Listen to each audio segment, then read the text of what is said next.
After 4.5 days of practice, it's finally day one of the Bassmaster Opens tournament on Buggs Island.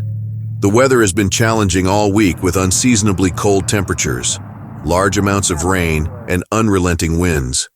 The good news is that temperatures are rising and there's plenty of sun in the forecast. The bad news is, high winds will continue for at least one more day. All right, rolling into flight number 2. Check-in time 2:40 for this group. Boat number 14, Andrew Harp. I see Andrew and Michael Williams. Boat number 15, Jimmy Washington. I see Jimmy right behind the Skeeter. Boat number 16, Kyle Patrick. I see Kyle right behind the Profound Outdoors. Ranger to your left. Kyle drew an early flight on day 1, which leaves him with roughly 8 hours to fish. He needs to return by 2:40 p.m. It's the problem, like bedfish, like how long do you work on it? I don't know the size for sure, so I don't know. By the time the camera boat caught up to Kyle, he had already caught 3 bass totaling 6 pounds. He's off to a good start. Dude, he's eating the weight. Stop eating the weight. Please, eat the worm. Oh my God, he's big. Come on, come to daddy.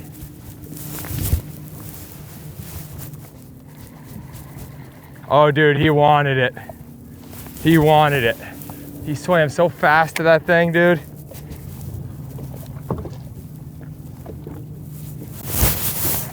Oh no, he ate it. He's gonna eat it, boys. He's gonna eat it. He can't help himself. He can't help himself. He has to eat it. He's so mad that at this point he has to eat it. Bass law requires him to eat it. The wind's gonna start picking up, so I'd rather go to the other side now.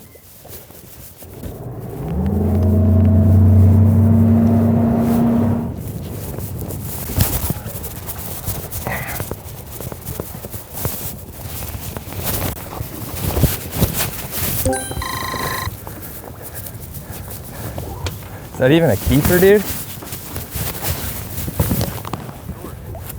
What is it, 14? Kyle's 4th fish is just barely above the minimum legal size of 14 inches. It's not going to break any records, but it will help. They're really biting it light. So what I've done is I just cut the worm a little bit. See if that'll help. Should help a bit. And it's funny, there's a little sweet spot. And usually when you're doing this and you're looking at them with your eyes, like not on live scope, you can really find it more easily. But with live, it's a little bit harder to find the sweet spot. You really have to like play around with different angles and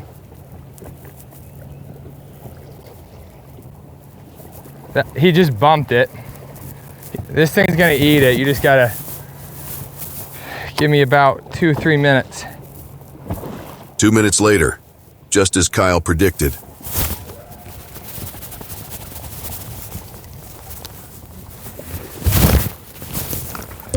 Just an hour and a half into day 1, Kyle has reached his 5-fish limit. I don't know if that's a keeper.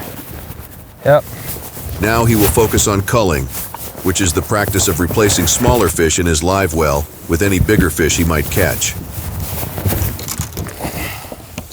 Big move. Big move. Right down there.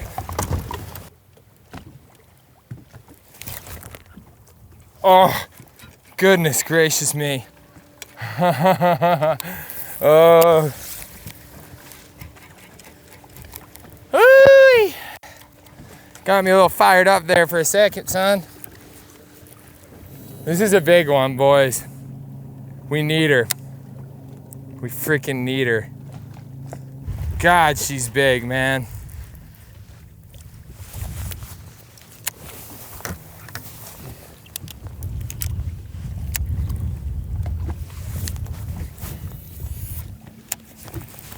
Ooh, she liked that.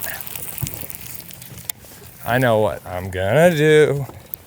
Try to catch that f***ing fish.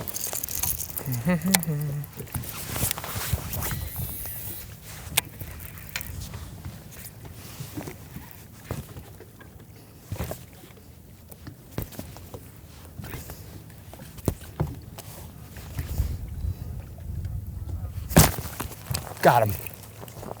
Got him. Got him. Stay pinned. Is it big? Yeah, it's a good one. Stay pinned. Stay pinned. Stay pinned. Stay pinned. Get in here.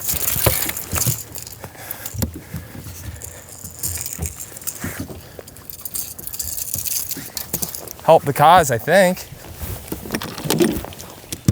That was a cool eat, man. On live scope like that, doesn't really get much better than that. 250. 250. This one's gone. Later one. That was a pretty cool eat.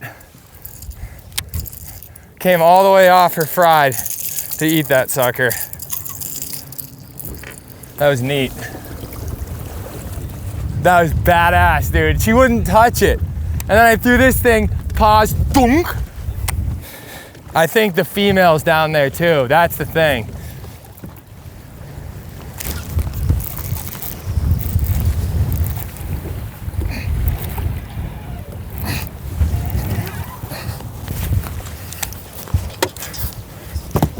Smoked. He smoked it. 231. Number 2 comes out. If you cast straight behind us, there's 2 fish. Like straight behind the engine. What are you throwing? Jackhammer right now. All right. Still might work. This is when it gets very challenging to upgrade. Right now, Kyle's average weight is roughly 2 pounds per fish. So for him to make any meaningful jumps, he'll need fish in the 3 to 4 pound range. But this will be a challenge on Buggs Island, a lake that is notorious for smaller bass. This one's finicky, dude. Anyone that's finicky seems to be a big one. You know what I mean? The 2.5s/2s, they're gonna bite every time. This one was tough to catch in practice too. I didn't catch it in practice. I just knew it was a big one.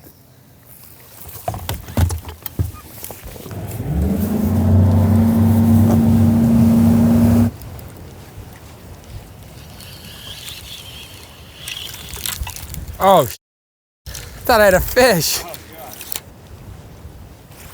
Totally just botched my line and everything.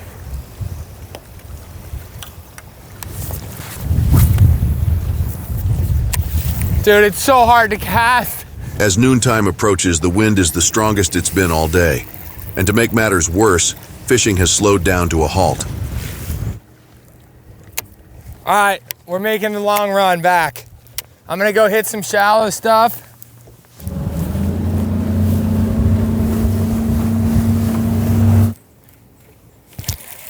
I would just love to get like 4 1/4 in here. Come in with 14.5. I'm just gonna go fish new water because that's really all there is to do at this point.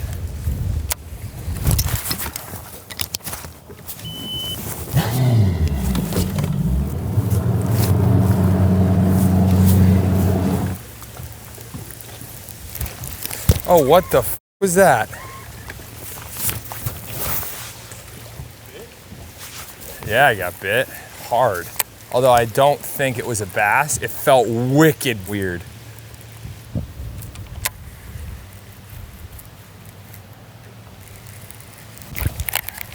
Oh, good Lord, have mercy. I thought that was her. I thought that was her, dude. With his 2:40 check-in fast approaching, Kyle's running out of time and running out of options.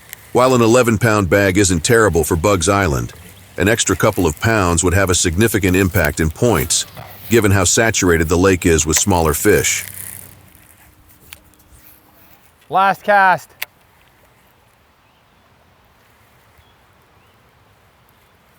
Just kidding, one more. As is often the case, just as the cameraman stops shooting to change out a battery, Kyle hooks up with his biggest fish of the day. His backup mic was running, however, and recorded the audio. Yes! Yes! Yes! That's what I'm talking about, boys. That's why we came in here. I had a good feeling. Let's go!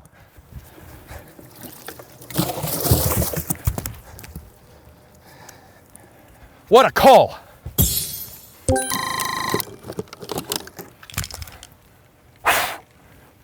Dude, that's what it's all about right there.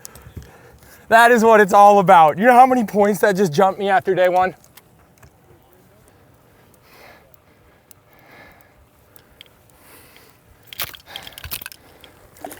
Yes!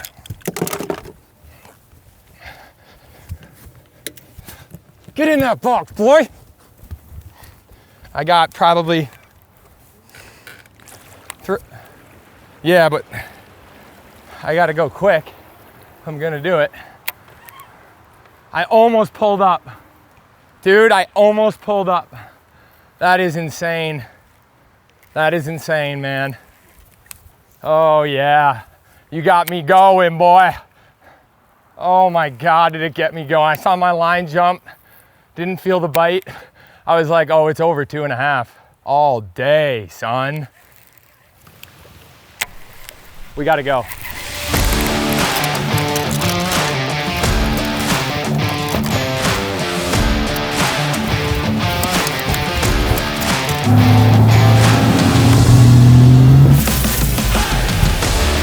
That's 1. That's 2. 3. That's 4. That's the small one. Unfortunate, but I'm not complaining by any means.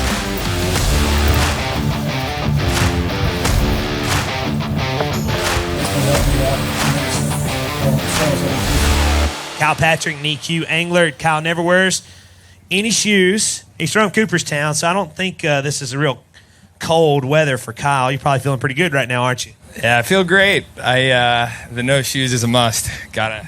Lucky. You had a good day, too. 13 pounds, 3 ounces, all the way up to second place for this Cooperstown, New York angler.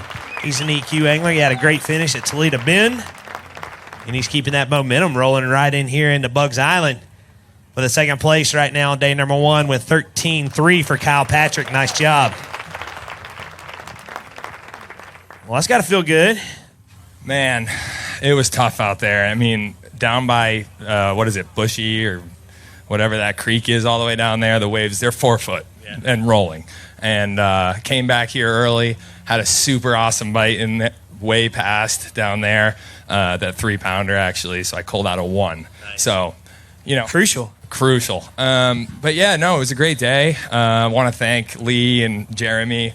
They followed me around in the camera boat. We had some good times and fireworks at the end there, so great. You get a long day tomorrow. We'll see what happens. Nice job, Kyle. You're all the way to second place. We'll see where you end up.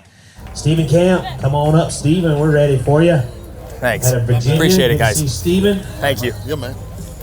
Hey, Kyle, you mind if I grab you for a second? Yeah, absolutely. Chris, one of the nice to meet riders you. for Bassmaster. Yeah. First, how was that boat ride back in? Oh my gosh, man. I mean, I've been in rough water being from New York, but the way these waves stack, it's just different. It like, it's just tight enough, but not long enough where, I mean, you're spearing waves, so it was a lot. But yeah, no, it was rough, but maximized the time we had, and it was a decent day. I don't know where it's going to fall, but I assume it's going to be above average, I would have to think. But who knows? What did you think your max potential was as far as bag size? I honestly thought potentially 15 pounds. Okay. I really did. I think it was, to be honest, that wind makes it really hard because I'm doing a lot of live scoping. Mm-hmm. And when you're bumping up and down, your trolling motor's coming out of the water, it's a lot harder to stay on your target. But, you know, I capitalized on an early bite for the first like hour or two. I had probably 11 pounds. And then I ran up here and culled out a 1 pounder. Nice. Yeah. All up, other than, I don't know about the one up here, but the other ones this morning were on live scope then? Yeah, okay. Every fish I caught was on live scope, except for one, and that was the bigger one. So, you know, I'm pretty confident tomorrow I can catch 10, 11 pounds. I was thankful about that one fish because if I do, you know, my minimum I think is 10, 11 pounds. So having that 13 really helps sort of, even if I have a struggle day tomorrow, I think it'll still be all right for points. Absolutely. Yeah. Of course, we got a long way to go in this weigh-in still, but based on what you saw today and some of the early returns on weight, what's it going to take to get paid, and what's it going to take to make that 10 catch? I think if you have 14 and a half a day, you'll be knocking on a top 10. Okay. And I think I would have to say, I mean, today is going to be totally different than tomorrow just because of the wind, and this is a huge factor, but I think I'd venture to say 12 pounds a day gets a check, 12 and a half maybe. I mean, it's tough. So you're right in that range. Though. Yeah. You put yourself in check range. Yeah, exactly. Get some good points. Yep. I'm thrilled with it. I mean, I think that was about where I wanted to be, you know, minimum was 13 and change, but yeah. All right, man. Without going too deep into detail. Appreciate it. That's it. Hopefully we're doing it again tomorrow. Yeah, man, I'm hoping. At the end of day one, Kyle finds himself in 27th place, but less than a pound and a half separates him from the top 10. Day one of the tournament went really well. I did what I needed to do offshore on my stumps. You know, I got off to a quick start, caught 5 decent ones right off the bat. I think, you know, I knew that I had a good enough bag to compete on day 2, but I needed one bite to cull out a 2 pounder. And, you know, it was crazy windy. I mean, I can't even explain to you how bad the wind was down by Nutbush, where I was fishing. And I ran back with about an hour and 45 minutes left because I knew I just needed a Hail Mary to catch, you know, a 3+ pounder. And I idled past the off limits into that backwater there by the launch and caught a 3.5 pounder on my last cast. And I made it back in with about a minute and a half until I was late. So, you know, it all worked out. I think that was, you know, you needed that 3 pound plus bite a day here to do well. And, you know, we made that happen. So I'm pretty excited and happy with day one.